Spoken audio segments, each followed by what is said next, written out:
GoreCast is brought to you by American Horrors, the greatest uncut horror channel in the world. 24 hours a day, 7 days a week, all horror.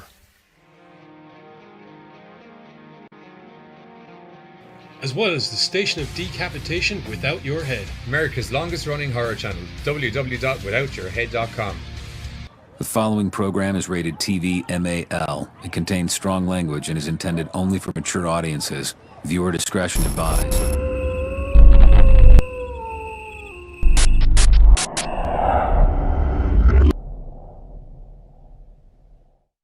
What's up, GoreCasters, and welcome back here to the GoreCast with me, Johnny Deadly, and my homeboy... In person. Yeah, this sexual wank pheasant to the right of me, the Giz, finally back in the studio on a Sunday. Sexual wank pheasants. I was watching a lot of... King Ross. Yeah, that's him, thanks. I had the wrong wrestling show in my head. Totally. Definitely the wrong wrestling show.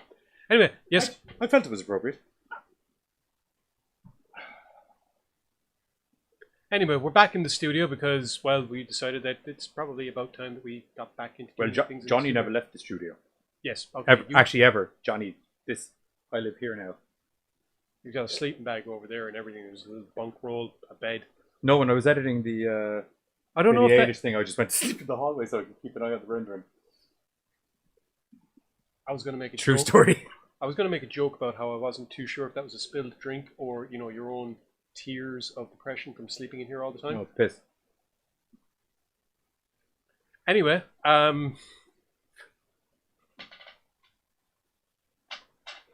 Yeah, I wouldn't smell it. It's musty. I can't get any further back out of my chair. It's not the dog. Hello, Pam. How are you? It's not the dogs, is it? It's no. Why would it be the dogs? Why indeed? Why indeed? Oh, how I've missed this. You know, when doing from the show from the comfort of my own non-piss covered home. Yeah, it's good times. Anyway, we're back and we have 3 interesting femme fatale laden movies. We didn't plan it that way; it just kind of happened. One of them isn't. All 3 of them are femme fatale movies. Driven? Yeah. Really? Emerson. Maybe not at the start, but by the end of things, she was a tire iron swinging maniac. Wait, Giz is actually there. Guys, I'm late. You're not. We literally only started about 30 seconds ago, Katie. So yes. Oh, hi, Katie. A, yes, he's here, and B, yeah, because he's within the 20k limit of my house. 20. Yeah, it's been moved to 20k, I think. When did that happen? Well, no, it's clearly either when I was happening. in my cave. It's either happened or it's happening in 23 minutes. Okay then. I think it was Monday. But I still can't go to Dublin to connect that computer. Is Dublin 20k from your house? No. Then you get out. Snit. If you know a guy in Dublin who lives within 20k of your man's house, and that guy knows another guy that lives within 20k of his house, and we just do like a 20k chain from Dublin to Limerick, that could work. It just involves you having about 36 friends. I have none. What? That's wrong. That's Right. wrong. I've got maybe a dozen. Kind of hurt my feelings there a little bit. You're in there. Not initially. With the none. Nobody was. Yes, I know. I'm sure other people's feelings were hurt. Nah. Pretty sure they know enough not to have feelings when it comes to what I say. Anyway, you have news. I do. It's not really new. I don't know. It's a talking point, is what it is. Apparently, Ridley Scott isn't quite done with the idea of giving us Alien prequels. Oh, Jesus Christ. Do you know I actually had this out with someone on Facebook already? Okay. Yeah, so there was actually already quite maybe not rabid, but I was quite like, this is not good. I'm quite happy to see another Alien movie. Yeah, preferably, hopefully not more Chronicles of Ripley if possible, because there's an awful lot of stuff. There's an awful lot of characters that can be used from like the comics and the books and things like that, and there's a plethora of things, and we don't need to be falling back on fucking Ridley Scott's fever dreams of Prometheus and Alien Covenant. I would have had no issues with Prometheus and Alien Covenant if you'd set them like in the Aliens universe kind of thing. Prometheus was actually alright, to be fair. Alien Yeah, Covenant I like is when... the idea of these weird engineers. Yeah. Alien Covenant wasn't so much jumping the shark as picking the shark out of its pool, setting fire to it, and then throwing it into a sun. Well, my issue with Alien Covenant was what Prometheus had already rewritten. Alien Covenant came in and rewrote again. Badly. It was like he was like, oh, I was way too crazy in Prometheus. So let's pull it back a little bit. So instead, let's have the aliens being the creation of that fucking robot. Yeah. David made the aliens. And then legitimately looking like the creature from Spaceballs. Hello, my baby. Hello, my darling. Hello, my ragtime gal. Like, straight up. That is exactly what popped into my head. Okay. Caden McNeil said, if Johnny says you can't go to Dublin, then you can't go to Dublin. That's fair enough. A rule for life right there. And she also said she's a big gun-felting Joe Exotic.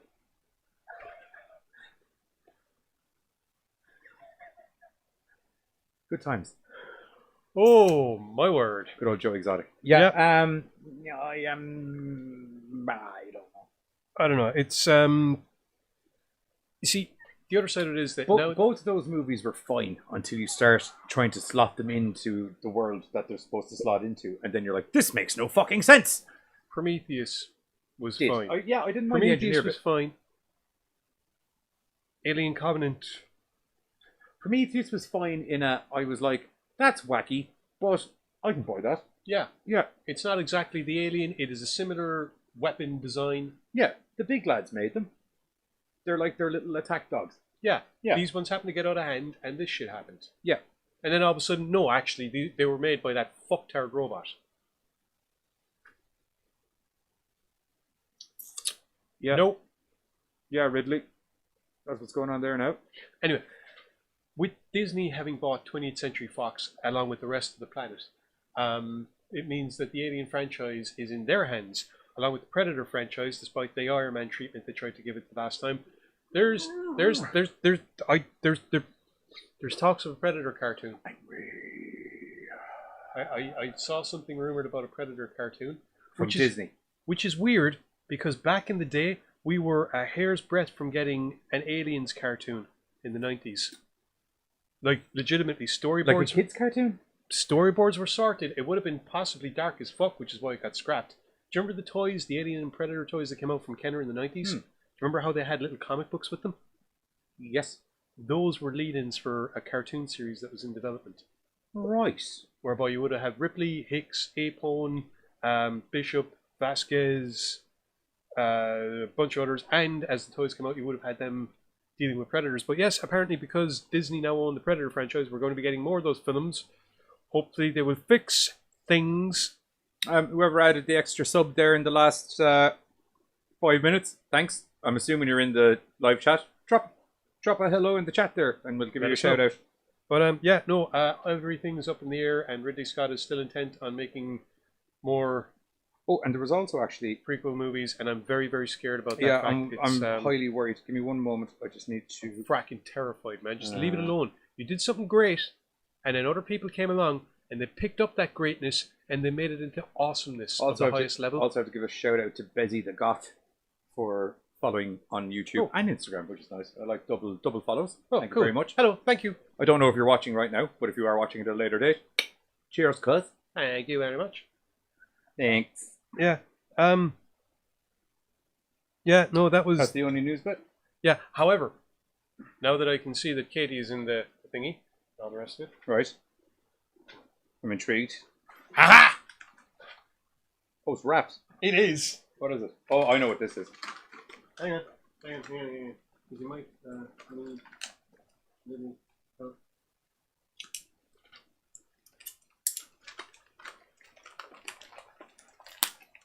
Wow, that's taped. It is. Why do you think I gave you the knife? Yeah, I was like, oh wow, yeah, okay. Plus there's bubble wrap. Oh, there's bubble wrap too. Okay. Careful, you cut the bubble wrap. The bubble wrap's fun to play with afterwards. It is, though.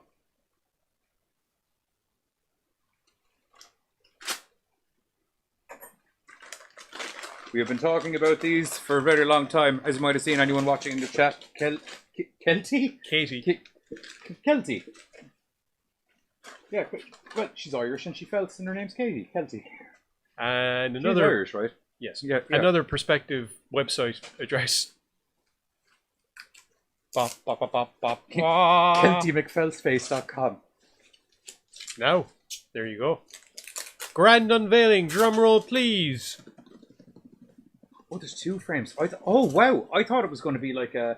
You know, this is kind of like our first ever unboxing on the channel. It's an unwrapping, technically, opposed to unboxing. But, you know, Yeah. that's cool. Yeah. I don't know why you're nervous. Oh, no, it's not. Man, that's badass. That is badass. That is badass. That is actually badass. You know, it's not just about the felting sometimes. It's about the presentation as well. And that's some well-presented felt. Might need to... Oh, I should have been wearing the fuck... Oh, I'm wearing a Sam Crow top. How appropriate. How appropriate. This is what we got here. Which shows up fantastic on camera. You got felt dust. There's Giz there on the right. And there's me looking like Biker Jesus. That'll show the appropriate face. Oh, it's more like this. I was. No, you got to tilt your head. I got it right. I got it right when you were head up the thing because I had to. It's essentially kind of the GoreCast logo. See, look in the thingy. You can see that I got But it right. in feltiness. Thank you very much, Katie. They are fracking awesome. I didn't notice the eyeballs before. I like those eyeballs. It's like there's It's a like a little zig. bead. There's like a zig and zagness about them. That's I don't know. Can I hang that up right With now? figures- I may need to drill yeah, something. might need to be something for in the set at a later date. It does look really cool, Pam, doesn't it? I'm so fucking chuffed. It's actually inexplicable. Yeah, I don't think I have anything. Yeah, I'm gonna have to put a screw. We'll figure something out later, man. Yeah. Okay, we can. Yeah, that'll do for now. That will do for the moment. Katie Neil, thank you very, very much. I am very, very happy. That's all I can say. Let's take this back before someone gets hurt. Who's going to get hurt? I don't know. I just like having my knife. Murphy, what's going on? Hello. You were watching 2 felt heads. Yeah. We got one of Katie our. McNeil felted the shit out of us. Yeah. So we said we'd show everyone what they looked like because they looked awesome.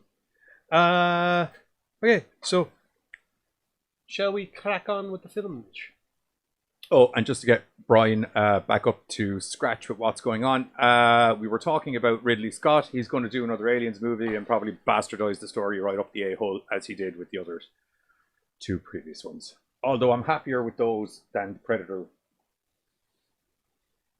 that came out last year or the year before. So it's a bit of it's a double-edged sword, really. You know what? A double-edged shit sword. I sound like your man from Trailer Park I'm Boys. not gonna lie. You just get 2 pieces of turd to make a shit sandwich. I tried to rewatch that film and kind of just watch the fun parts. And do you want to know what really lost it for me? What? When the movie actually insults its own franchise. Yes. Like, straight up, they actually, in the middle of that film, they turn around and they insult their own franchise. If ever there was a scene that showed me that they did not give 2 flying fucks about this film, that was it. It actually would have been better if they just removed the storyline from it, left the funny bits with your man doing all the comedy stuff, left all the action, and they kind of made it like a kind of a really cool Predator montage with a bit of a comedy vibe. What do you think I tried to watch? Yeah. Because I did like some of his jokes. I can't, like, seriously, after, like, you go back and you watch it and it's just like, nope, they shouldn't even be in it. Like, I don't actually, it could be because I like him. He was one of the saving points for me. He also was one of the downsides for me at the same time. He's one of the he is a perfect example of what is wrong with that film. Oh, there's way worse wrong with that film than him. No, his very presence. He is in there as comic relief. He is in there to take the piss out of the franchise. You don't need comic relief. You just need some good one-liners and a lot of explosions. And if you feel this need to take the piss out of the franchise, you shouldn't be making the fucking film in the first fucking place. Anyway. Lesson for life. On to the films at hand. On to the films at hand. Okay. We got us a whole plethora after the last week or two where we've had some entertaining but questionable movies, to say the least. I did enjoy Wrestle Massacre I do feel you need to be a wrestling fan. Yes. And it also did help me in the Wrestle Talk quiz because do you know where they do Weakest Link? It's kind of like the Weakest Link, except they go through wrestlers' shitty tattoos and you have to guess who the wrestler is by the shitty tattoo. I would have not had a clue, except that I'd watched Wrestle Massacre and I saw the flamey arms and I was like, that's Rene fucking Dupree. That's it. He's also got those Go Faster flames on his legs. You know and what? A weird ladder. He can turn me into a pretzel. I'm not even going to comment. Yeah, he's legit big. Yeah. Yeah. Yeah. And the scary thing is, he's not as big as he used to be. Which is saying something. Because he's still fucking big. Yeah. Yeah. Fucking big. But anyway, first movie we have up from Uncorked Entertainment. We got 2 movies from Uncorked Entertainment today. And first of all, I'm going to say Uncorked Entertainment, because sometimes you watch. Thank you for watching. And also, mwah, thank you for these movies. I had a fantastic day. First movie we had up was Driven. Starring that guy from Supernatural. That's not the reaction I was expecting at all. It's not, no, because of this. I thought you just had it committed to memory. No, Spaghetti Junior. No, that's not right. See, that's why I didn't have it committed. Oh, see, He doesn't get back to us. I had information, and it turns out IMDb, which you go on about, has nothing because apparently it's still in development. Oh, type in 2019. It doesn't matter. Look, see, there's nothing available on IMDb Pro. Just one sec. I got this shit. If at first you don't succeed. Yeah, you see, you go to Driven 2019, not 2020. Okay. Full cast. Wow. Richard Speight Jr. That's him. He plays Roger. And you have Casey Dellard as Emerson. They're your 2 main people you're going to be stuck with for this movie. Yeah. I say stuck with because you're literally locked. The majority. Long story short, Emerson is a aspiring stand-up comedian who has just broken up with her lady friend. And she has a bit of an issue with her stand-up career, as in she can't get out of her car to do the stand-up shows. She just ends up doing them while sitting down and looking upon herself in the mirror. More importantly, though, she's a ferry driver, which is like the equivalent of Uber or whatever. Yeah, she's an Uber driver. Yeah, okay. Yeah, well, ferry's like the movie equivalent of Uber, because I'm assuming you need legal clearance to use the word Uber. It was so that they could do the wordplay later on, which I thought was There's awesome. also a very valid point to that quite. That was when I that did happened, quite enjoy that. That was great because I was sitting there and I kind of just went, wait a second, how did he spell that? Oh no. Especially when it turned out there was a ferryman. That was brilliant. So anyway, she works for Ferryman Cabs or Uber, whatever. It's this movie's equivalent of Uber, or this town's equivalent of Uber, anyway. And she picks up a man named Roger. Roger is what some could say a little bit odd. He is a bit of a dick. Both phrases are applicable. Yeah. To be fair. He's Both also phrases. a little bit odd. He explains to her that I'm going to need to make several stops tonight, if you don't mind. Let's get driving. Emerson, she's not the most social of people. Well, she tries. Yeah. She tries. She's more social than Roger initially, to say the least. Which is kind of... So, this is a weird kind of supernatural horror thriller. Buddy comedy. With a buddy comedy kind of vibe to it. She's sitting in the car, she's listening to a bit of music. Roger gets out to do his business at the house, which you can blatantly see through the silhouette of a window is him fucking murdering somebody. Murdering someone. Well, to be fair, actually, he clarifies later on. He doesn't murder them. Yeah. No, I needed to get some blood. It didn't give me a quantity, so I just took some. No one ever said it had to be fit. Yeah. Right? So, very quickly, weird shit starts to happen while they're in the cab. Men and women are coming towards this taxi like it's going out to fashion. People might call what's happening... We realize there's a supernatural aspect to it, and you might consider them to be... You might call them demons, for want of a better term. I like that. Literally verbatim out of the film. Yeah, that's why I said it. That's why I said I like that. Literally verbatim out of... I feel like I've just said the same thing twice. We'll just move on.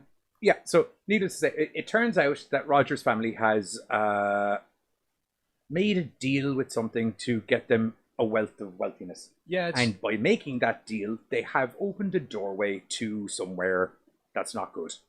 And a lot of, for lack of a better description, as you so aptly put it, demons got out and took over some humans.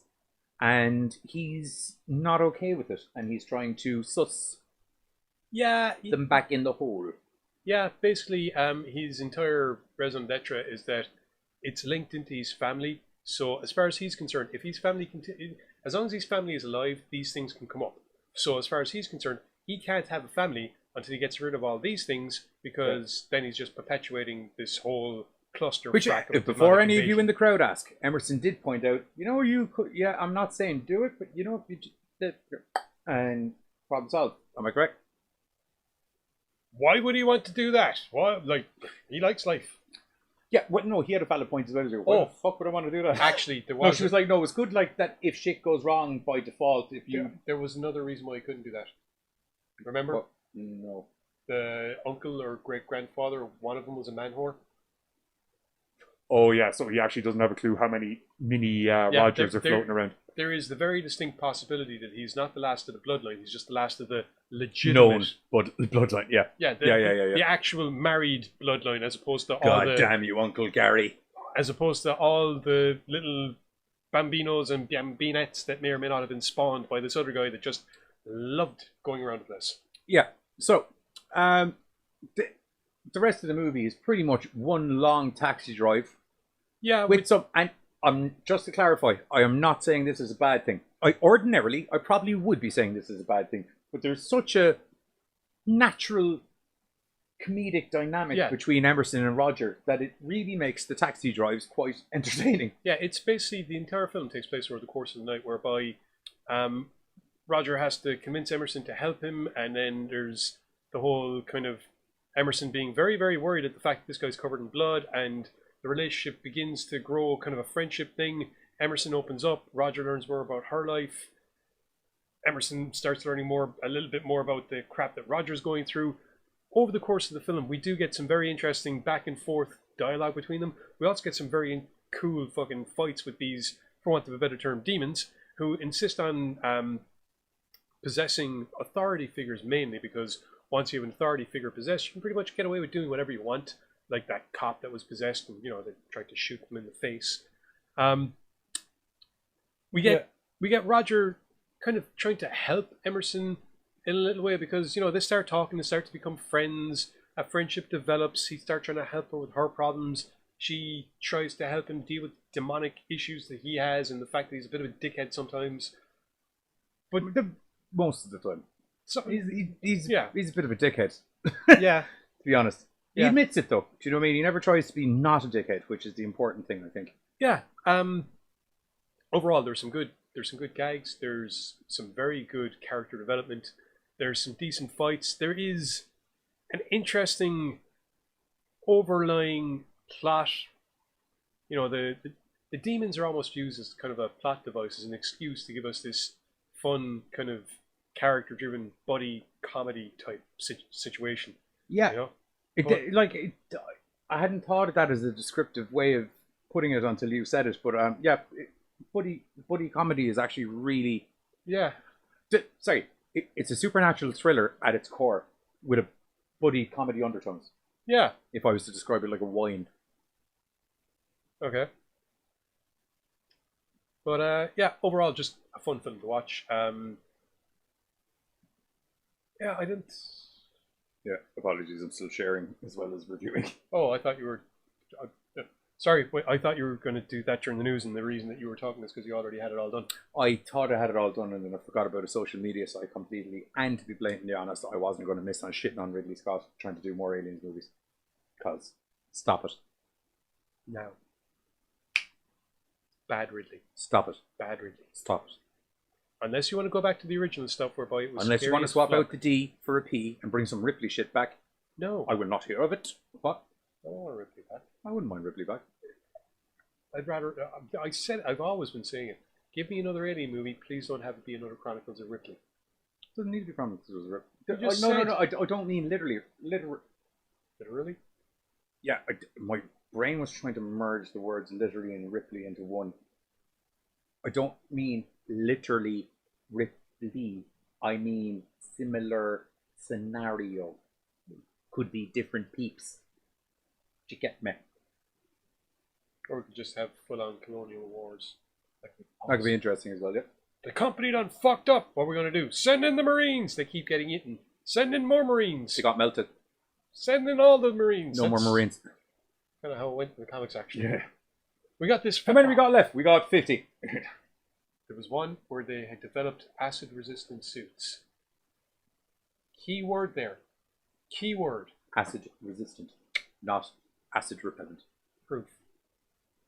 So when you shoot up a bug that's on the ceiling above you, and its intestines and everything drop onto you, You're still going to melt, just slower than normal. Probably less humanely than you would have in the first place.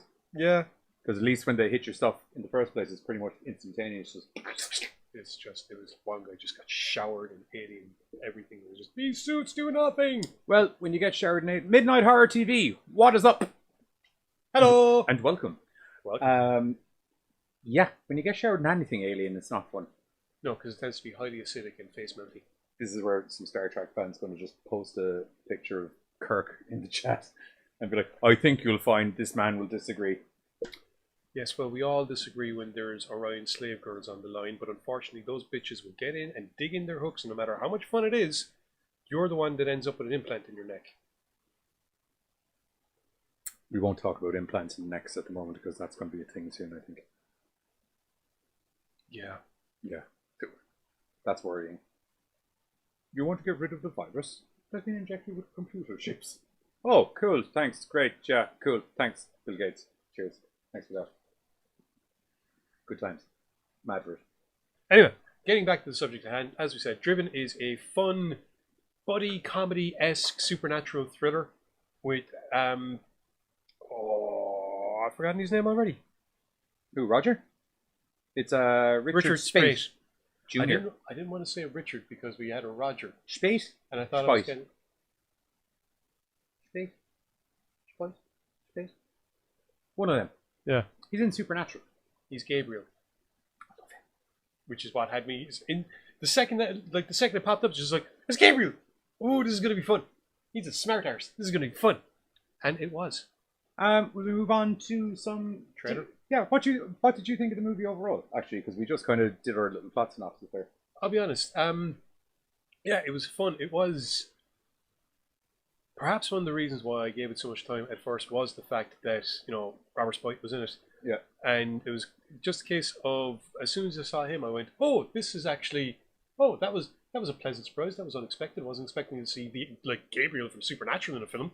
Let's see where this goes. Yeah. He's usually a funny fucker. What do you know? He's a funny fucker in this too." Yeah, I was quite enjoying it initially. Just to clarify, don't have an issue with the movie overall. I was quite enjoying it initially.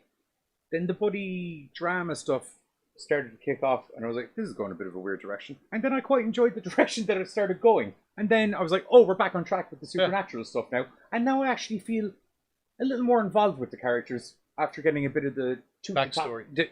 Not even just the backstory, but you really do. They managed to really give you a good insight who the two people are and how they function without actually having direct conversations about stuff. It's more in their indirect conversations with each other that you really get an insight into how both of them work. Now, don't get me wrong, as I said, they do kind of explain that Emerson with the comedy stuff and things like that. Yeah, and it ties into but I liked how that also tied into how herself and the girlfriend broke up, and then how that also, like the little one-liner he gives her at the end of the movie, where it's just kind of like, maybe you should get out of the car more often. Do you know what I mean? It was kind of like, oh, that's full circle, man. I like that with a fucking storyline. So overall, I really enjoyed this. It's really cool. Yeah, I really did. I thought it was going one direction for a while at one stage, and then it was kind of like, oh no, you've brought it back and merged. I mean, kind of like the fact that they weren't going just the one direction in the film; they had to keep going back and get all the different parts and stuff and things like that. Yes, that's very good. Yes. Okay. Anyway, will we hit the trailer? Yes. Okay, so we're going to come up with the trailer for... sorry, we're not going to come up. We're going to leave you with the trailer for Driven. We'll be back in a couple of minutes. Catch you in a moo. You doing all right tonight? Fine, thanks. And where are we heading? I have a very specific plan, and I intend to stick to it.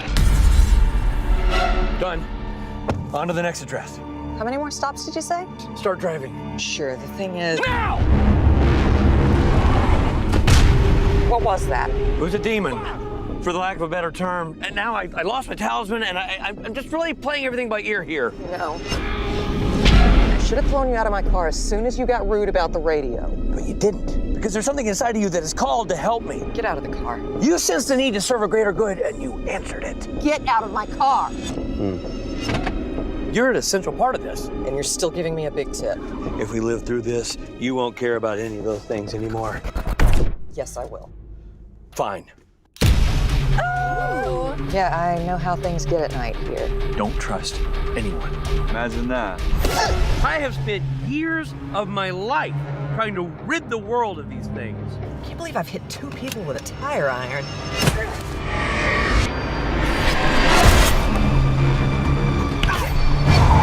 Whoa! Right here, buddy. Go! Drive! What is a turd spoon? It's exactly what it sounds like. I have no idea what it sounds like. It's very distracting to have that in the back of my brain. Turd spoon. God damn. I knew there was something I wanted to bring up in the... God damn. I don't know what a fucking turd spoon is, but I'm mad to... You had a pretty in-depth description. I wasn't going to say there was an in-depth description. I was going to let people watch the movie. Do you have a release date for that for me?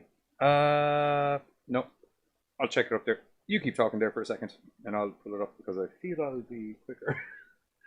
Yeah, it's just not going to happen for me, I'm afraid. Yeah. Overall, Driven is a fun, fairly fast-paced film, which sees... Yeah, it seems like it's not going to be, and then it does. Yeah, because pretty much the second Richard gets into the car, or Roger, there we go, sorry, gets into the car, it's just off to the races, literally. As he... Critically acclaimed, which I... You're a Ouija shark, you're not Driven. But yeah, very fast-paced, as, like I said, it's basically, I think he's on a clock. He's only, yeah, that's it. He's got a certain amount of time in which he can get something done, hopefully make it so that, you know, he can live a normal life from his point of view. Okay, so it is available on DVD and digital release from June 16th from Uncorked Entertainment, so you don't have too long to wait, about a week. Yeah. 2. What are we now? 2. That's 10 days. Where are we at? 6, 7, 8. Yeah, 8, about a week. We'll call it a week.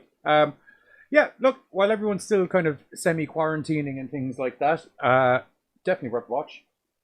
Like 100%. I wouldn't be pissed off if I had to have downloaded this instead of getting the screener sent to us. Yeah, this was a good watch. It was a fun film. Yep. I'll catch you later, midnight. Yeah, real fun film.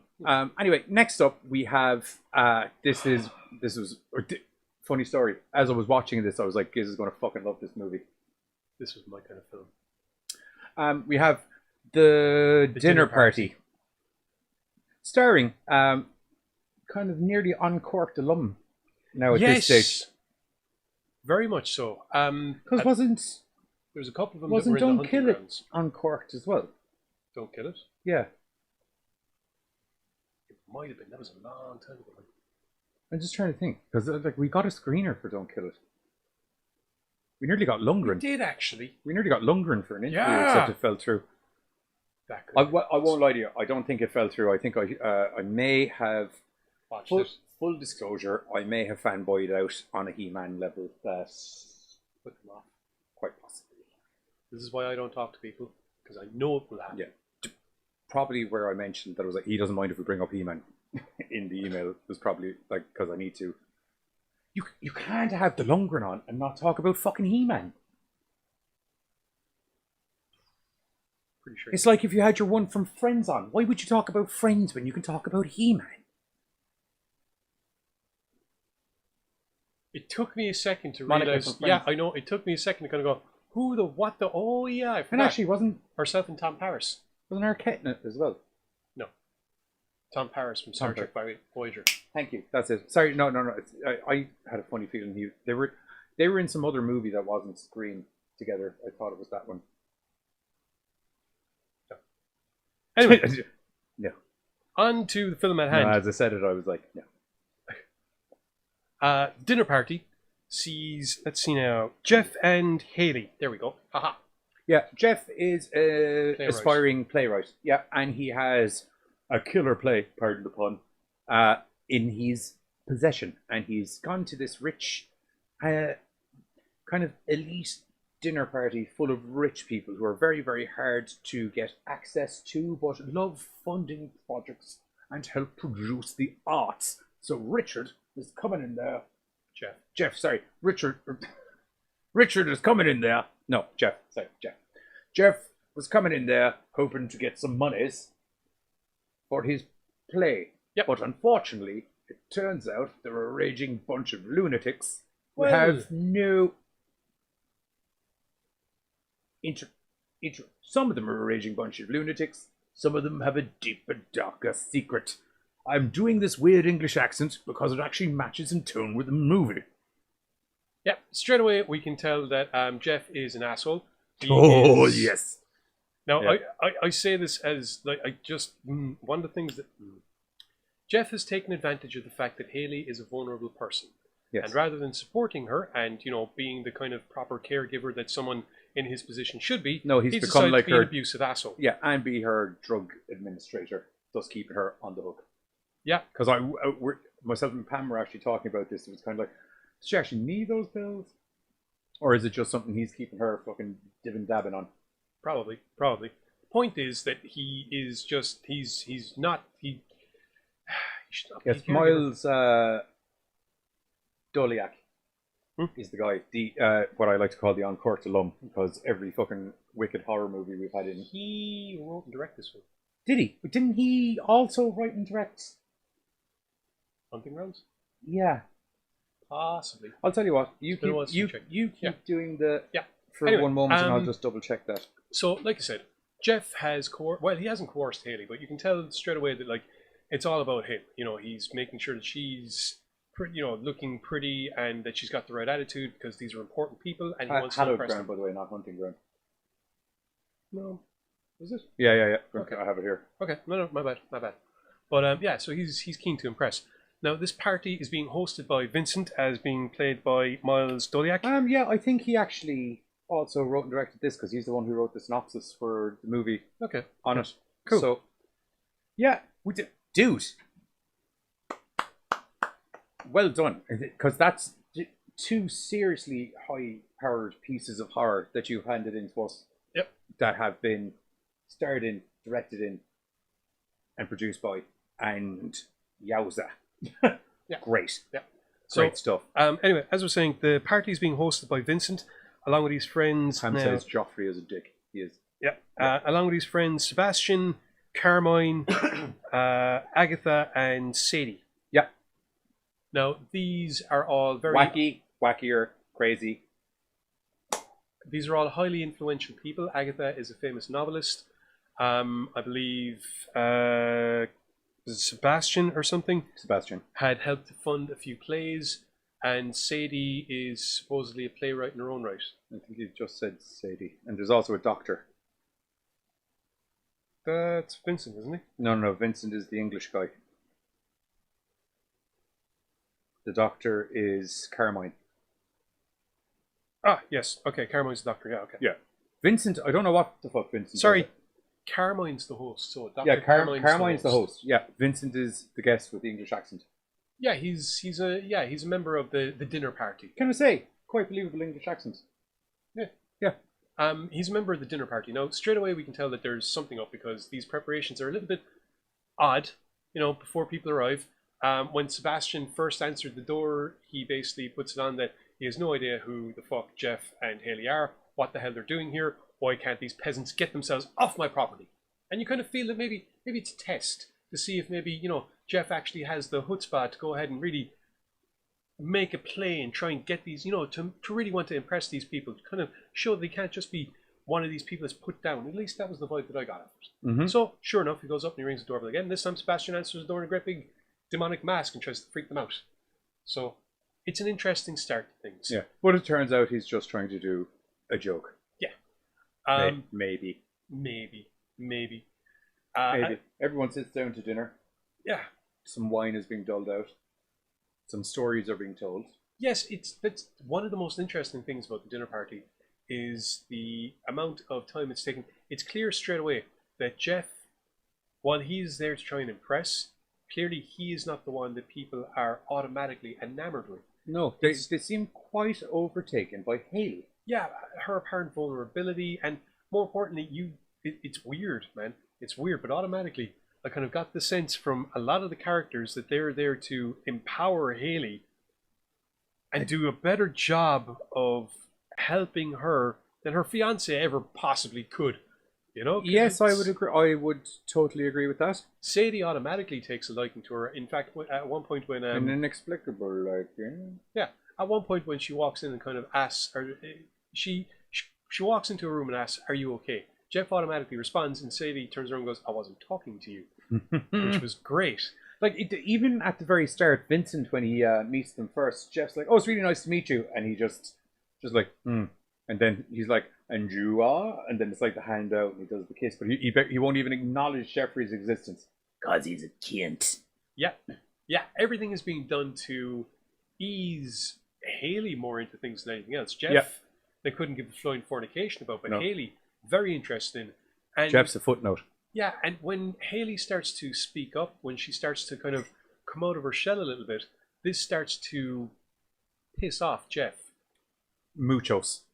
Especially when coming out of her shell involves talking about the story of her mother went psycho and killed her papa. And what's interesting is Jeff is the one that's trying to make her not talk about it because it's like... Whereas the people hosting the party are very much interested in this story.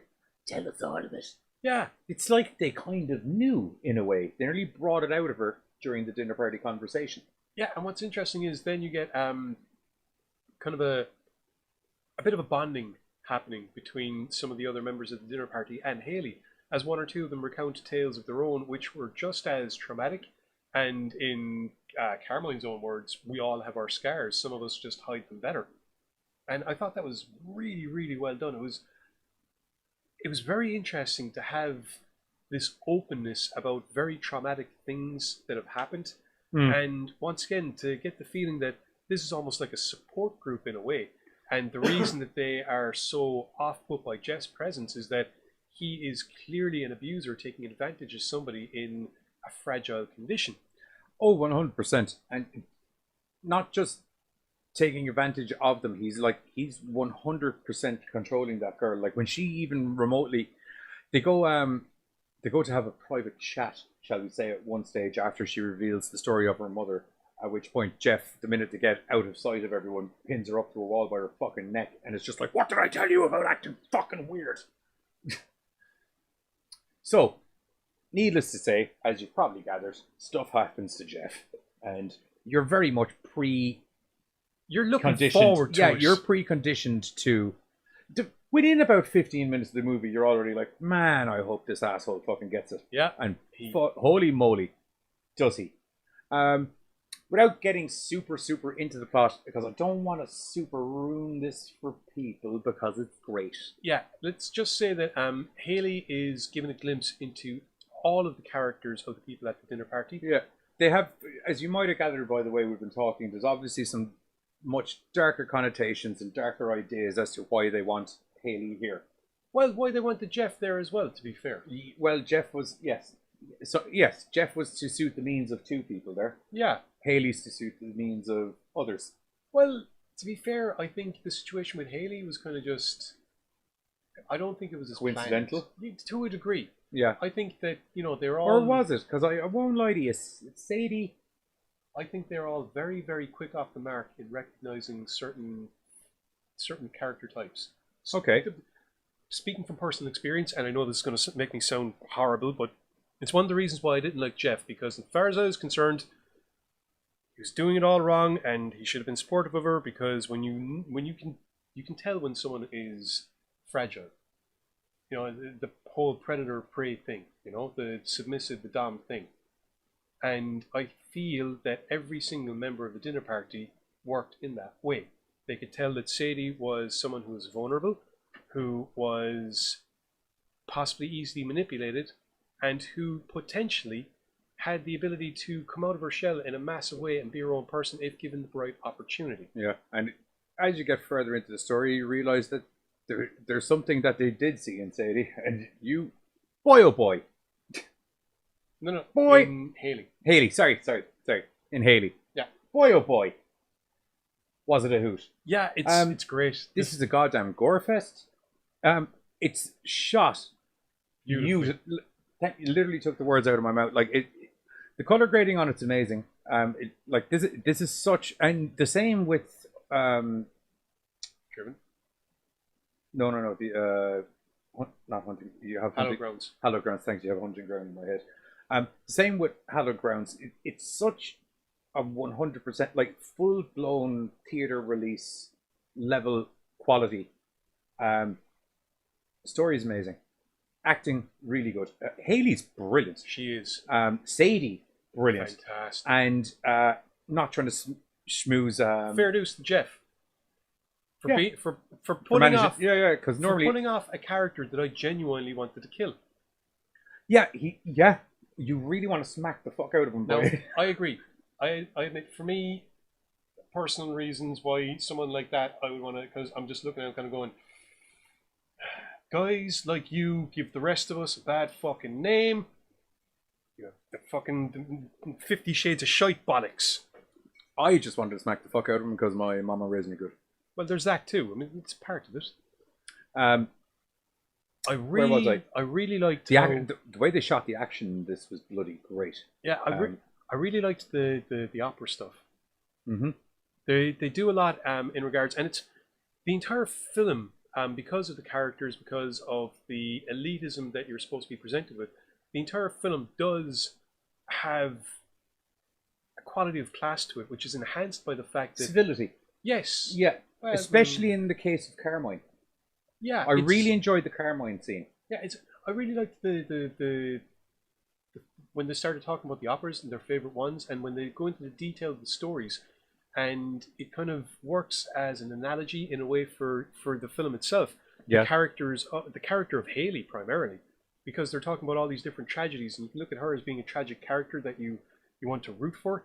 Which explains why they end up doing, well, especially Sadie ends up doing things, to try and bring Haley out of her shell. Yeah.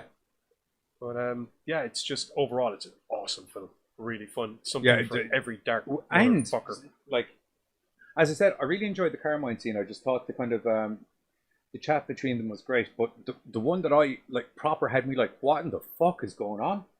Kind of thing was with Agatha. After Jeff has... I'm not going to lie, that was about the time when I went, oh, this is so my kind of film. Yeah, that was... Won't lie to you, it was around the time that I went, Giz is loving this right now. But, because... I won't get into the ins and outs of it, but, Agatha's into some... How did you not see that coming? Oh, I totally saw it coming, but when I actually saw it coming, or when I actually saw it come, I was like, well, I didn't think they were going to... Well, you know, what the... Weird. Yeah. There's a very interesting conversation between Haley, Agatha, and a post-life Jeffrey. And once again, when you look at it abstractly, it is actually a really interesting character-developing scene. Yes, this is why I said I enjoyed it. Yeah. Like, outside of it just been batshit fucking crazy, it really starts... Yeah, but it also really starts to sow the seeds in Haley's characters where things are going to go. I was actually referring to the Agatha character, the kind of... Yeah, well, you get a bit of background story for her as well. And also a broader spectrum, because she's the first person that has this kind of interaction with Haley once things kick off. The whole point of having the people at the party is that everyone has their own little kink, and the people are brought to the party to serve said kink. They're unaware that they're brought to the party to serve said kink. Yeah. I'm trying not to give away plots, so I'm using kink as the... Kink's my non-descriptive way of putting it. People are brought to the dinner party as a means of, I suppose, catharsis and therapy. Yes. Perfect. And as a result, part of this therapy involves the dinner party themselves not so much explaining or validating, well, not so much explaining and validating so much as... It's like an AA meeting for psychopaths. Yeah. Yes. Damn, no wonder I liked it. An AA, satanic psychopaths AA meeting. Yeah. That's the best way of doing it. Yeah. And there's just so much humor in this movie as well. I mean, there are parts in it where you will laugh your ass off. Yeah, a lot of not like unplaced humor. It's very black. Yeah, I was going to say, admittedly, perhaps you'll only laugh your ass off if you're a sadistic, evil bastard as well. There's black comedic elements to it. Yes. Yeah. There's a couple of the violence is great. Because I don't think using dark comedy elements is applicable. Because dark isn't dark enough to explain it. It's black comedy elements to it, but this is very much a serious horror. As myself and Giz have said in relation to horror movies, horror is a weird genre where adding a little bit of applicable humor within the story, not cheesy level, bringing it into kind of the satire or parody kind of level, but the little natural humor that can come up in these crazy situations can really null you down for when the craziness starts to kick off again, and makes it twice as effective when the crazy shit starts to kick off again. And this does a great job of it. And it's not like forced in humor, it's natural quirkiness of the characters that are in the story. Yeah, it's like giving a prisoner a cup of water so that when you starve him for the next 2 or 3 days it feels even worse. Yes. Dark. Applicable. Yeah, oh, yes, I'm not disputing that. Actually, highly applicable in this one. Let me just make sure. I think I already queued up the trailer for this. I did. Let me just double make sure. I'm pretty sure I did. Okay. So, will we do the trailer?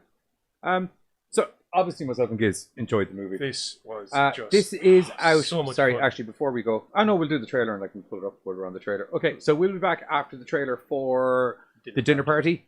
And boy, oh boy, do we have a corker.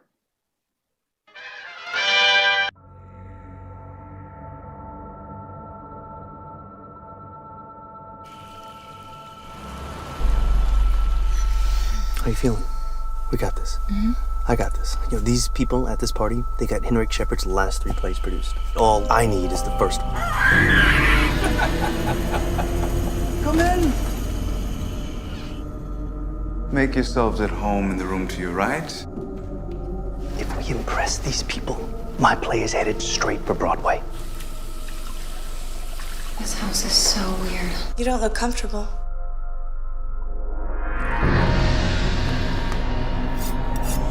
I have to say you have one hell of a house here. How often do you have these dinners? These secret dinners. No one knows we're here. In fact, they think we're on vacation. Let's eat.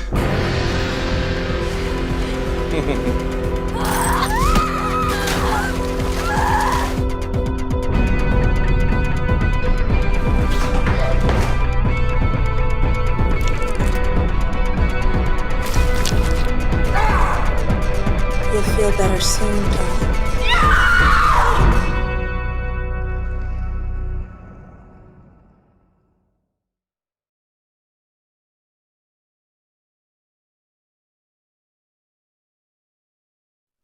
Sorry, that ended very suddenly. We're back. We didn't realize we were back. Yeah. Bill, Sorry, Bill, we didn't realize you were in the chat. How are you? You have no idea, man. This film is just so much fun. I was going to pick this up, but I might just roll over a little bit more bubble wrap.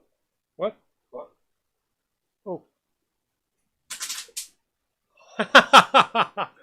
Bubble wrap is being put to good use.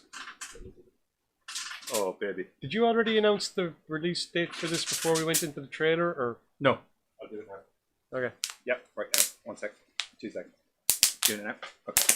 I shouldn't have suggested that he keep the bubble wrap for Okay, later. so anyway, the dinner party is out now because it's out since June 5th. That was Thursday. We got a list opposed to just available on most. So it was supposed to have a theater release to be confirmed. I'd imagine that's, I don't know in America. Actually, I'd imagine. I don't think they're up yet. One thing or the other's probably delayed that at this stage. Yeah. But on DVD and digital from Amazon, iTunes, Vudu, Google Play, Fandango, Now, Xbox, Dish Network, DirecTV, and all local cable providers. Watch it. It's friggin' brilliant. Very, very, very, very, very, very worth it. Yeah. 100%. This is really good. Katie, while you're still in the chat, we were having a discussion during the trailer. The trailer. What's the turnout time on Your these felted felt lovelies. things? Because I was like, it actually looks wicked, and I was just like, how fast does she knock those out? Like, because it doesn't look like. I mean, getting that Sam Crow has to take a bit of time. I'd imagine. Like you can. And the glasses are on my eyes.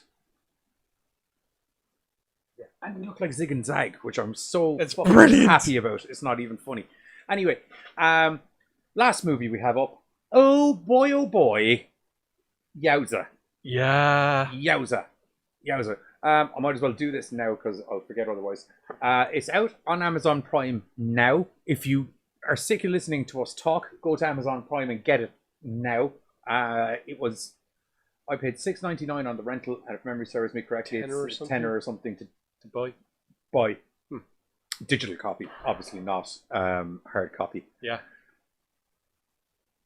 You need a Zuppy? I have a Tuco. He does actually, yeah. I do have a Tuco. Hellhound.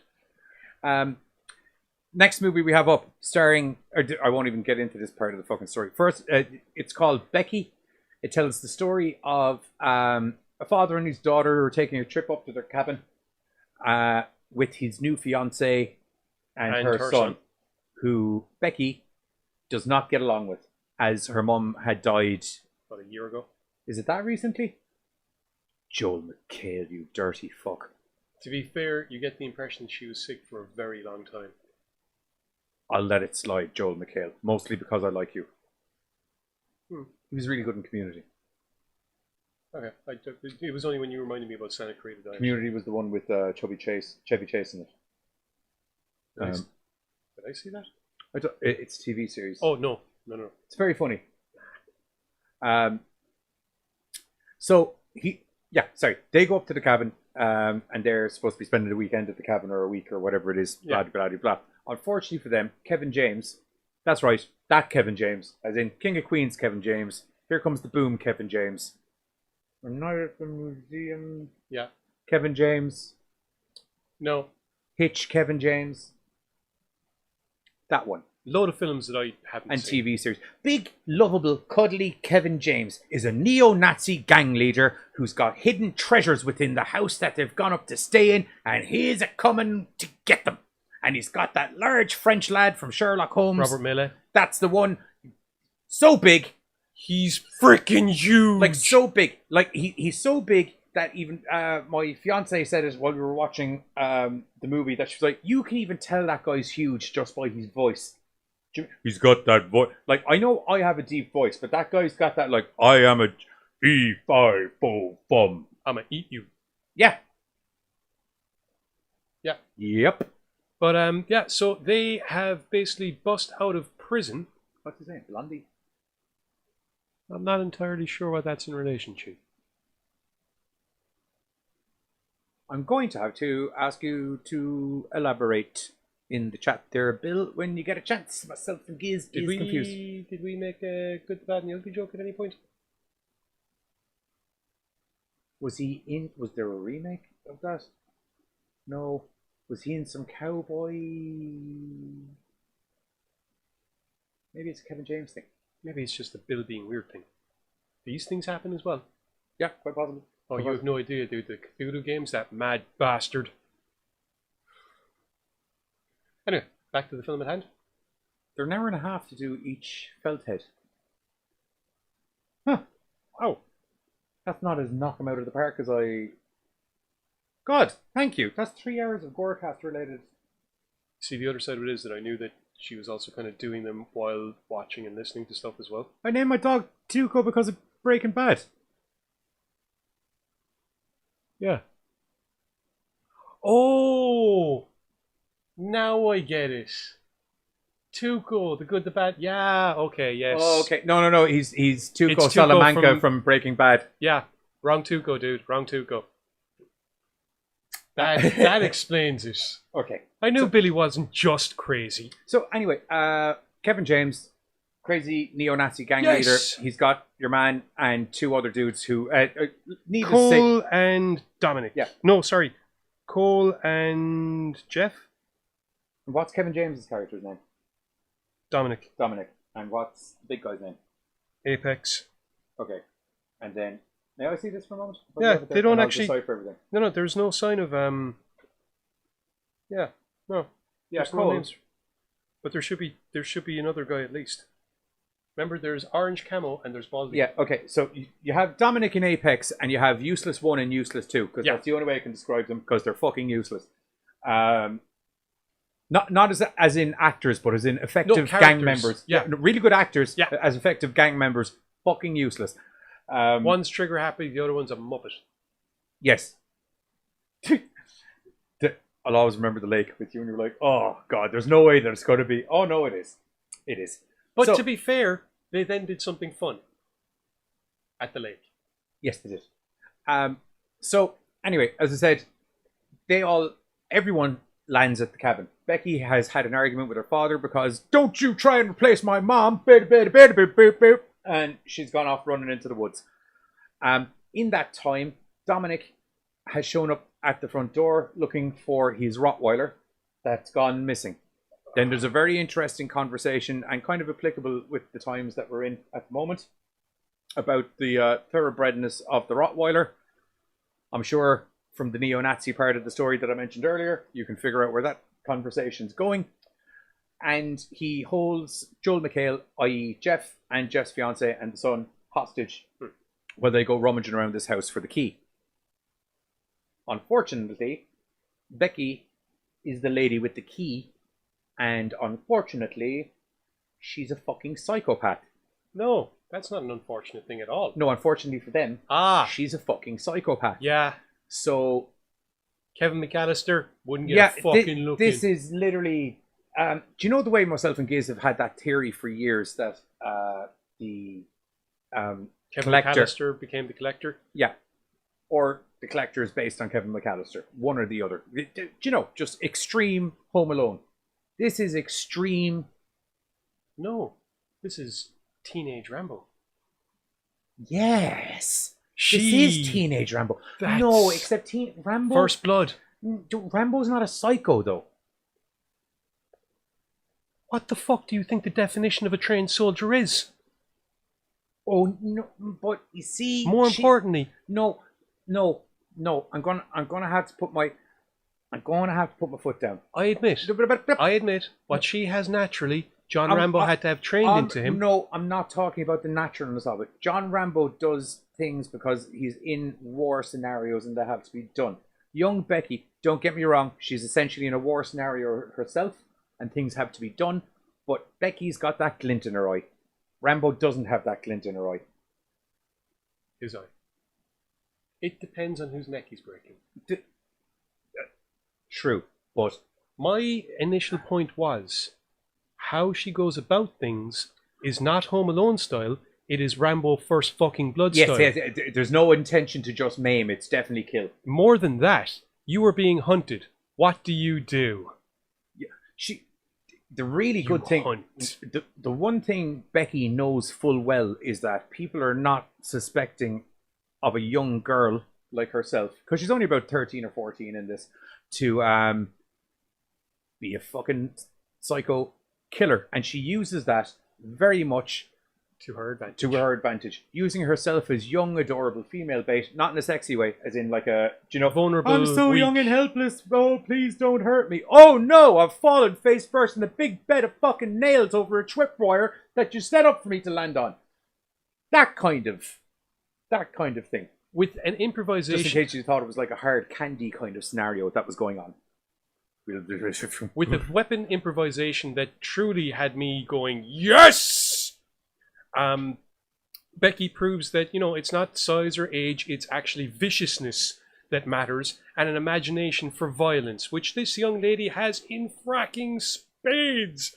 It is fantastic. And, I'm not kidding about liking it to Rambo First Blood, because it's just, booby traps and improvised weapons and a terrifying... Bill said, so it's Logan and X-23 without mutant powers versus the sticky Nazi bandits. No. No. No. There's no Logan. There's no Logan. And the sticky Nazi bandits are only 50% of the duo. The other half of the duo are very fucking effective and very good at getting their job done. Dominic and Apex are professionals. Yeah. Apex is not just by name. Yeah, it's like the reason he's called that is because he's like the apex of humanity. Yeah. But the only issue with Apex is he's got a fucking heart of gold. Kind of. Yeah. He grew a conscience after they did something. Yeah. To be fair, you can understand it.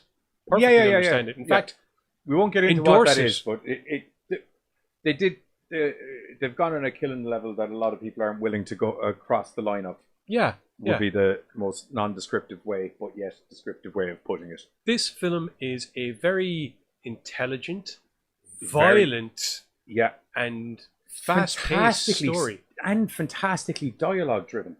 Yeah. When the action's happening, there is a little bit of chatting between characters, but when there's some very, very good dialogue exchanges between her and Dominic, and there's some really, really good dialogue exchanges between her and Apex. And the fact that, once again, you have this little 14-year-old girl using psychological warfare. Oh, yeah. Like, she, as I said, she's well aware of what people's usual... except that Dominic, after everything that happens, sees through the veil. And Dominic's a fucking psychopath himself, and he literally sees a little fucking psycho in training that he tries to recruit at one stage. But there's one problem. Never shit a shitter. Oh, yeah. Well, I think it was also... The thing that they did that Apex wasn't happy about, I also think that was Dominic's way around it. That he was like, you don't leave any witnesses unless you want to come working for me, which I have no problem with. But I also think it was like, you're after literally killing two of my fucking dudes, and you somehow flipped the fucking big guy on me. Get up in this thing. Oh no, that sounds bad as well. No, sorry, as in like, join up in my gang. Yeah, well, be my right hand lady. Yeah, the problem is she's got a taste for it now. I think she always had a taste for it. No. She really adapted to it. Here's the thing. She's only a 14-year-old girl. Yeah. Correct? Yeah. Now, granted, certain things happen that lead to her, where you'd want to go kill some motherfuckers. Don't get me wrong. But at no stage was there any shock factor when she killed any of these guys. She was perfectly fine and dandy all the time. Not a single moment of shock. Because she is fully aware she can get away with it. Look, dude, even the fucking... In the circumstances that are there. Oh, yeah. Right? Yeah. Look, firstly, you get a character that is fueled by rage. Look, dude, it's even in the fucking movie. The detective, when they're talking at the end, there's a line out of him as they're looking at her where he's even like, there's something not right about her, man. But this is the point. This is the point that I'm getting to, right? You have a loving character who, because of circumstances, is fueled by rage. And you can see it, fueled by it. And all a person like that needs is a situation whereby they basically have permission, whether it's the circumstances or someone telling them or whatever, they have permission to unleash that rage. And then you start to enjoy it, and then off you go to the races. Sounds like the crazy girl from Battle Royale who baited the boys in with sexuality, then used karma on them. No, I kind of miss... Not hardcore Suma. Yeah, I kind of misworded it. She did bait them in, but by just not in a sexy way. He's on about the psychological makeup, not yeah. But here's the thing. This is the beginnings of that. And it starts off... you could see how when she gets a bit older... And that's the point. That's the point at the end of the movie. But what I'm trying to get at is... You've got yourself a bit of a Black Widow, possibly. What I'm trying to get at is... She starts off with all this rage and anger. Yeah. She is in a situation whereby she has permission to unleash that rage and anger. And by golly, does she. And she realizes, A, she's good at it, and B, she likes it. And C, I'm fucking great at getting away with it. Because she's in a situation where she had permission to be herself. I don't know. There's a glint in her eye, man. Yeah, there'd be a glint in my eye too if I had permission to fucking do that stuff. Oh, me too. Carte blanche, I'm fucking chalk it down. We've literally talked about it on camera for fucking God knows how many years now. And once again, just give one zombie apocalypse. That's all I need. Once again, in my case at least, I think we can safely say that most of that is driven by rage. Let's be fair. I don't know what mine. Yours is just the fact that you think it would be fun. That's perfectly acceptable as well. I'm not saying I wouldn't enjoy it. I'm just saying that my starting point is the rage, which is why I feel that Becky, the starting point of her inevitable socio... What? I'm an Negan. Yeah. I haven't watched Walking Dead, but from what I can ascertain, he just starts murdering people because it looks like it's going to be a bit of a laugh. Because he figures society is just that way now. Yeah. Yeah. Whereas Becky... You're just less rotted versions of them. Yeah. Whereas Becky is in a situation whereby finally can let out the rage, finally can let out the anger. It's the turns out she really likes it. Engaging control and improving manipulation to achieve kills as she grows. Yes. Yes. Nailed it. In fact, I wouldn't be surprised if we saw a sequel to this film at some point. God damn, I hope so. God damn, I hope so. Like I said, I mean, at the end of that movie, there's just one thing I'm waiting to happen, and that's... I'd love if there was some sort of, like, you know, kind of home invasion style movie kind of thing, and it's just like, you're like, lads, you have no idea what you're letting your fucking self in for. Realistically. At all. Realistically, there should have been a CIA agent walking in at the end of it going, here's a recruitment card, you're coming with us. Talk to me in 3 years. Not 3 years, right now. We need to get you off the streets now because you have a taste for it. Yeah. Let's cultivate that taste into something more professional. More user-friendly. For who? Our interests, naturally. Yeah. It's the fine line between I need to lock you up and I need to let you loose. Which one are we doing? As long as you kill these people that we say you're allowed to kill, you get to go loose. Because there's some very handy places firing a 14-year-old killing tourist machine. girl in could be quite beneficial. Now it's X-23. Because no one suspects the butterfly. Now it's X-23 because that's literally how she took out a presidential candidate, by pretending she was a cripple on crutches, and then she like stuck him in the neck. Captain America was not happy. Yeah, well, look, if anything's been proven, it's very hard to keep him happy, fucking Boy Scout. I don't know, Peggy kept him happy. I'm not willing to do that. Anyway, overall, and getting back to the film at hand, Becky is just a fun... Oh man, it's a fun, blood-fueled look at the beginnings of a fucking sociopathic killing machine. Rambet, First Blood. That right there! Very applicable, actually. Thank you. Very applicable. Becky goes to... That's the sequel. Yeah, pretty much, Bill. Pretty much. Yeah. Pretty much. That actually very well could be a sequel where it picks up that she got recruited. Yeah, it's like, as I said, if that actually had happened, that is what I would do. Yeah, it'd be like, you could see it been like Ronan. Ronan? Master of the Samurai? No. No, Ronan. The one with the professional hitman and the young girl. And he trains her up. Leon, sorry. Where the fuck did I get Ronan from? Because he is a Ronin. Well, he isn't. He has a master, but it's by the end of it, he is a master. Okay. I could see a Leon-style sequel to a certain degree. She gets picked up, she gets trained up, and then she gets handed a fucking tourist card and go, "You're going to Syria," evidently, according to Bill. So anywhere there's issues, you send that little girl in, and there won't be issues for long. Yeah, like by the time they realise it's the 14-year-old girl, she'll be long gone out of the fucking country. Do you know what I mean? Like trail of corpses. Oh, with a trail of corpses. Some of who probably aren't even on the kill card. That's the issue with Becky. Well, yeah. As I said, we haven't seen it happen in the movie, but there's a glint in the eye. She got a taste for it. I think she always had a taste for it. There is no hunting like the hunting of man, and those who have hunted men and enjoy it come to find that there is nothing else quite like it in the world. That's a really good quote. I'm pretty sure I fucked it a little bit up, but it's more or less Hemingway. Okay, I was going to say, you didn't make that up, did you? Gods no. Yeah, I was like, that sounds familiar. No. Okay, anyway, a paraphrasing. Yeah, myself and the kids are going to hop off really quickly, let you see the trailer for Becky, and then we're going to be back, say goodbye, and play you a different kind of trailer after these brief messages.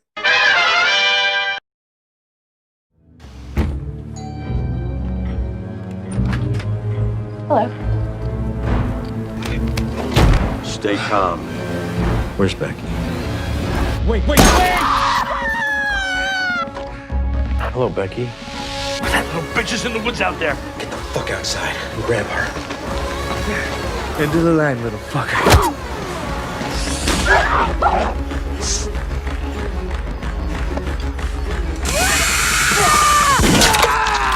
What the fuck? Becky! You're clearly a special girl! I'm looking for a key. You're a smartass, stubborn murderer.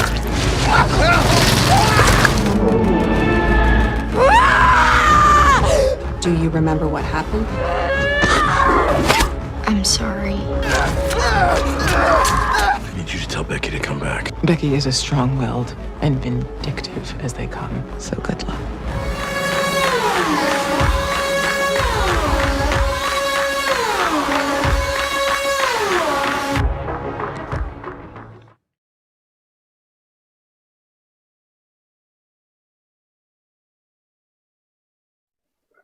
Bill, man, you have no idea how much you damn near nailed it on the head with that Arya John Stark, Wick. anyway. And John Wick. The fucking boo. Dude, man. Oh. Also, we have Dream Leon 23. Oh, what's up, Dream? Hello. How are you? Welcome. Welcome. Unfortunately, it's kind of... Yeah, we're you about kind of caught wrapping us up at things. near the end of the show, but according to YouTube reload times, if you give it about 2 to 14 hours, the show will be there for replay. Don't even get him started, man. I can't believe... I would have done my fucking nutting. I would have done my nutting if I had to put up with what you had to put up with. What, with your radio show and the fucking the whole rendering times and all the rest of it. It was the wrestling show was the one that bugged me, because I was just sitting there checking YouTube every hour, and I was just like, well, this isn't going to be available to download and send to a radio station anytime soon. We should talk about that rolling up again. I think they're going to start getting crowds back in soon enough. Oh, yeah. Yeah, because it's like the thing is, it's just like I don't. The NXT crowd doesn't feel as natural as the AEW crowd to me. AEW, I know it's only wrestlers, but it feels like they're like an indie crowd there. Yeah, because or something. I don't know. They're having more interaction and fun. Although I do have to watch NXT this week because I heard it was freaking the corker. I saw it. I just can't remember it. I remember Buzz put the card on in the chat. Yeah. You mind if I screenshot the show with the frame in the back? You fucking go for it. Screenshot the fucking. Give me a minute. Here, wait. We'll save you having to go through the show. Lean your head in here. We'll go. That's what I'm doing. There you go.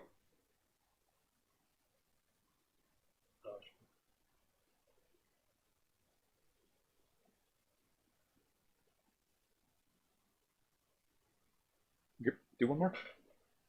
Check both. Do duck face. No. Okay. Got your screen grabs? Because you're going to have to wait 14 hours for the fucking thing to load up otherwise. Yep, pretty much. Pop us back in there. There we go. Now, yeah, Becky. So good. Available on Amazon to rent for Amazon $6.99 was the rental, and $9.99 for purchase. Digital release, obviously, not DVD. Although I would imagine if there is a DVD with some special features, I would be quite. Now, one thing I didn't get into while we were doing this, and then we'll start rounding off the show. Kevin James in this is so, because I got sidetracked with storyline then and everything. Man, he's very sinister. He's so good at being a bad guy, and it's as I was saying, it's amazing what he was so good at being a bad guy, and it is just that kind of I remember I sent you an advert and Uncle Dave before it was about baldness, where it was just like, you going bald? I'll shave your head and grow a beard. Yeah. Bald to badass, I think was the name of the advert. And that's fucking Kevin James to a fucking T. Bald to badass. He grew a beard down to his fucking tits. Fucking shaved his head. He actually looks a lot like Captain Spaulding. I was actually saying it. I was actually saying that, like, if they do a another Firefly family film related movie, yeah, because that's one of the reasons the brother got the your man that played Doomhead that got brought in as Otis's brother. Yeah, he wasn't supposed to be as predominant a part in that movie initially, but it was because of the unfortunate passing of Sid Haig, because he was quite ill at the start of that movie. But you could very much bring. I'm not saying replace Sid Haig with Kevin James, but as a brother, a Spalding brother, or son of Spalding. I don't know if you could do son of Spalding. Although, I mean, Sid Haig was old enough. Yeah, brother. We'll say brother, or just the. Well, no, the son would work as well because fucking Otis is supposed to be his son. Bill Moseley. Yeah. Okay. Yeah. It'd be cool if they brought. Yeah. Where he could be the kind of Captain Spaulding style replacement. Do you know, like, and because so many of that family seem to have been fucking locked up randomly in prison, you know, he could have just been in jail for the last umpteen million years. Yeah, he could be the fucking psycho out of the fucking bunch. Otis. But that'd be cool if, you know, because Otis then, because he's the old eldest and Papa's gone, you'd expect him to take over the reins, but then fucking baby Spaulding comes out. No, we've already got baby. No, you know what I mean. As in, literally, like, he's I know. Out of all of our fucking kids, he's the one that looks like Pops. Do you know what I mean? And he comes out and he tries to take over. Actually, Bill nailed it. More like a shorter Big Show. He looks exactly like a shorter Big Show. Have you? I don't know if anyone's into those cutesy kiddie sitcoms kind of thing, but the Big Show. Yeah, I love Big Show. Just as a dude, he's a nice, oversized human. Do you know what I mean? And I like to try and support anything he does. Same as The Rock. Do you know what I mean? It was kind of like, I'll watch a Rock movie. I like The Rock having these things. So I watched the Big Show.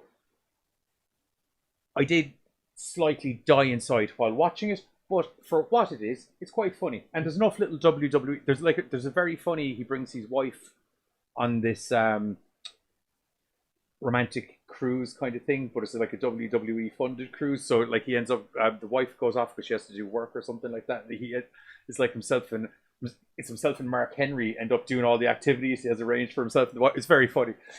And they had filmed, or they've got season 1 already filmed, blah, blah, blah. Yeah, it's on Netflix now. But apparently himself and Mark Henry, they gelled so well together that he's deliberately trying to get him in for more for season 2.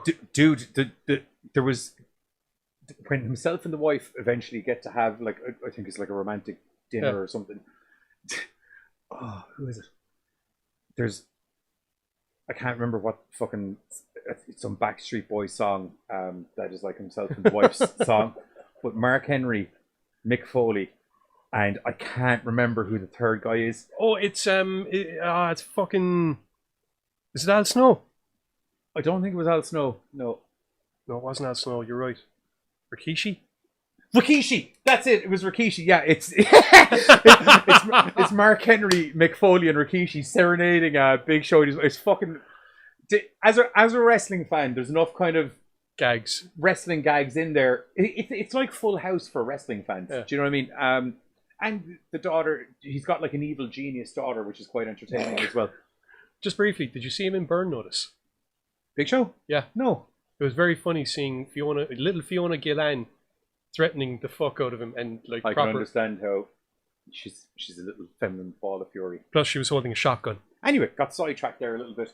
Yeah, Kevin James, dude, seriously, really good at being a menacing bad guy. I'm quite interested to see him do a little bit more of this. Yeah, you know what I mean? I'm not going to lie, right? I haven't seen Kevin James in much because, to be perfectly honest, most of the comedies and stuff he's in aren't really my thing. So for me, seeing him as a bad guy in this, I do think you'd enjoy Here Comes the Boom. There's enough serious, hard-hitting UFC violence in it to keep anyone entertained.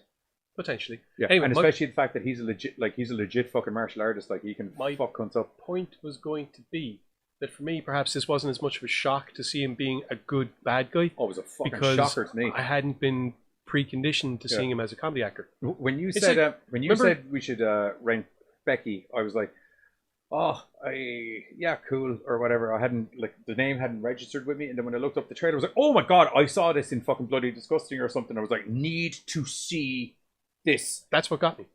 Because everyone was going, no, the name it was Bloody Disgusting. It was. The name didn't register with me, but what registered was everybody's reaction.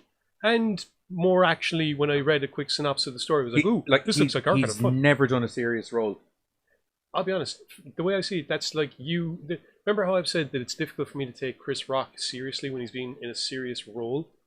Because I'm so preconditioned to seeing him as a comedic actor. But he has taken serious roles. Exactly. I'm just saying that... he has not. And for the first time that you see Chris Rock in a serious role, having seen him as a comedic actor the whole time... Yeah. For me, it was the same reaction. Yeah, I hope that Saw movie comes out soon. I know there was a bit we talked about delays. Anyway, as is customary on a Sunday night, myself and Diaz have a TV show over on American Horrors, www.americanhorrors.com, or check it out on Roku using the channel code AMHOR. Or it's also available on strictlystreaming.com and Glued TV, and we're fucking everywhere now. AmericanHorrors.com, easiest place to fucking check it out. Now, customarily, the trailer that we do play for a Sunday is what's going to be coming up on American Horrors tonight. But our new episode this week was essentially yesterday, because we did a Billie Eilish special for Slayer Day. We had done one for Memorial Day, but it was edited. Not as edited as I wanted. I didn't get to do all of my wacky shit. Well, my point was that it was the parental... It was the very straightforward interview with two guys from a TV show and the guy who owns their station. Whereas this was I was given carte blanche to go fucking crazy. So I fucking did. Yeah. And if anyone wants to see Giz with a blonde wig shopping around in a candy shop, that's in there. What? Yeah. It's a thing. This is what happens when I don't get the chance to watch the stuff that... It's not a bad thing. It's not like miscellaneously thrown in. It's okay. It'll be fine. You were talking about how all of the horror stuff that Hart did, and she wrote a song about The Walking Dead, and then you said something about she must have been like a kid in a candy store. And as you say, kid in a candy store, because you're doing this little dances. You're like, oh, look at all the blood over here. Look at all the gore over there. So I just put a load of candy in front of you and a blonde wig. Lasai. Anyway, so that was last night. Uncustomarily, we already have the trailer for next week ready. So next week on American Horrors, because I think it's a rerun episode tonight. I just don't know what one. Otherwise, I would have run that trailer.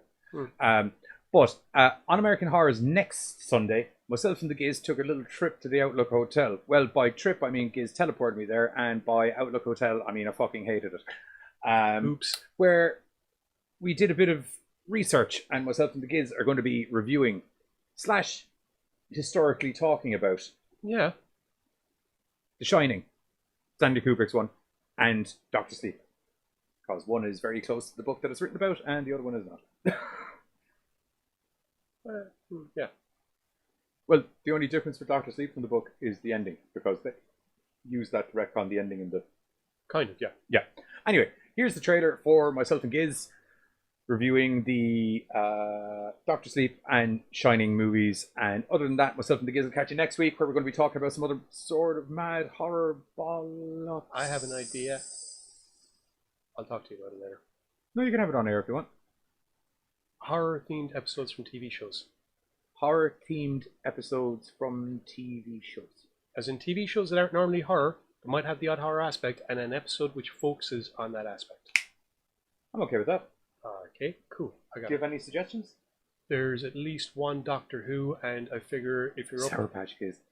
There's at least one Doctor Who, and I figure if you're up for it, the Battle of Winterfell from Game of Thrones. Okay, and there was that episode of the Goldbergs. Freddy Krueger. Didn't we do that before? It was on TV, I think, and it's applicable for this. I was thinking an actual horror episode. That's a comedy. Okay. Is there more episodes? No, sure. Dude, leave it with me. I'm sure I can come up with something else. Battle of Winter. Do I... Here's... Okay. Do you need to know anything? No. I'm going to admit something. Go on. What season of Game of Thrones is that? Last one. Okay. I haven't... How many is there? 7. I have not watched past 5. It's grand. All you need to know and by 5, I mean probably 4 3/4. All you need to know is... And a half. All you need to know is... Maybe a third. All the people that you have seen up until that point... Are still alive. Are all in the positions you expected them to be in for when the fucking shit really hit the fan and they needed to fight the undead. As in planetary conditions or Earth positions, or as in tactical positions, or as in just positions in stature in general? Political, tactical, everything is built so that a great big fucking army can stand up to the army of the undead. Ooh, Halloween of Horror specials from The Simpsons. It's fucking super applicable. And we could watch 2 or 3 episodes for that segment because they're only like a half an hour. Okay, but like there's still... Or we could just talk about... Do you know, for the Simpsons bit, we could just talk about our favourite Halloween House of Horrors episodes. I was... Are you okay? The whole idea was to find horror episodes of TV shows. The Simpsons never give us horror episodes because they're The Simpsons. It is a comedy cartoon. They might give us horror aspect episodes in Treehouse of Horrors, but at the end of the day, those are still humorous cartoons. The chat seem to be saying yes on The Simpsons. Yeah, I know, but chat isn't my head. Okay. We'll probably bring up The Simpsons because I'll make sure it happens. Yeah. Okay. Well, here's what we could do in The Simpsons ones, because there's some of those Simpsons ones that are pretty dark. So we could find the horroriest horror episodes of The Simpsons Treehouse of Horrors. That's a lot of horror in one sentence. Anyway, idea. Shining and Doctor Sleep trailer. Fuck, I got sidetracked there again. Yep. Shining and Doctor Sleep trailer, and myself and the Giz will catch you next week. Don't forget to join Buzz and Carter this Tuesday, where they're going to be doing another original versus remake that I can't rightly... Salem's Lot? No. No. Last House on the Left? No. That. I can't remember either. What were we doing on Thursday? It was The Evil Dead, wasn't it? It was. I can't rightly remember. Certainly. Tuesday, same time, same bad channel. Another original versus remake, advertising pending. Yeah. And other than that, myself and the Giz will catch you next week. We're going to be talking about some other sort of mad horror bollocks. GoreCast out. And don't forget to go to American Horrors, 8:30 p.m. CST, or whatever that equates to as GMT, because even though it's a rerun, a lot of you probably haven't seen it. So it's probably worth it. It's good times. GoreCast out. Point at the screen, Giz. Wow. Point at Trying to. It's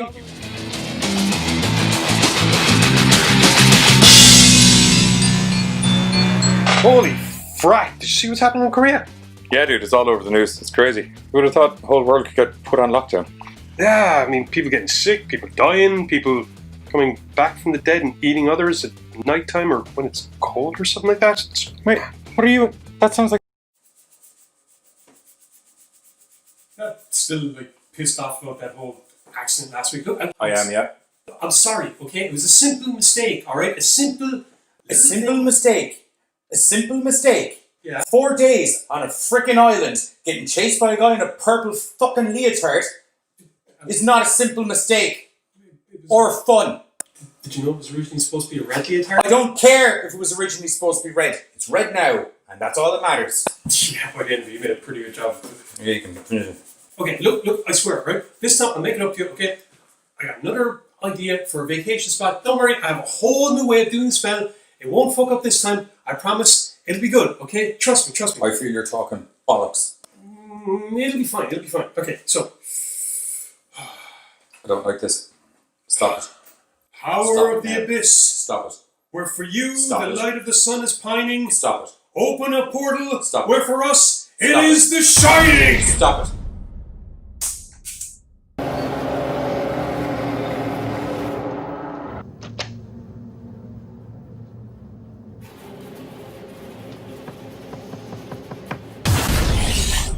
What the fuck are we doing in the hotel bathroom?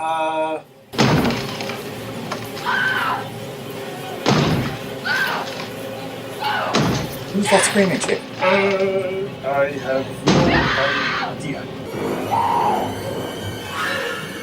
Here's Johnny. No, here's Johnny. Right, let's get the fuck out of here. What in the actual flying fuck is going on? I don't know. Look, at least I got us to the hotel, all right? So just relax. Oh, cool! A tidal wave of blood. A tidal wave of blood? Oh crap! A tidal wave of blood. A tidal wave of blood. Stupid goddamn. What the fuck? Jeez. What in the shit is going on? I don't know, okay? I don't know. I'll figure it out. I hate creepy midget kids. Just let me let me think for a second. Let me think. Open a portal. Umbagu. Open a portal for us where the sun is the shining. Oh, that's what I did. On the plus side, though, this gives me a great idea for an episode. What, haunted as fuck hotels? No, well, kind of. The Shining and Dr. Sleep. Yeah, okay, that's fine. I hate that. It's so fucking scary. Anyway, join myself and the guests on Sunday, 8:30 p.m. CST, and whatever that equates to as GMTs, only on American Horrors, for a brand new episode where we're going to be looking into The Shining and Dr. Sleep consecutively, because that's the way it's supposed to happen. I'm going this way. Ah! Fucking kids, I hate them. That way.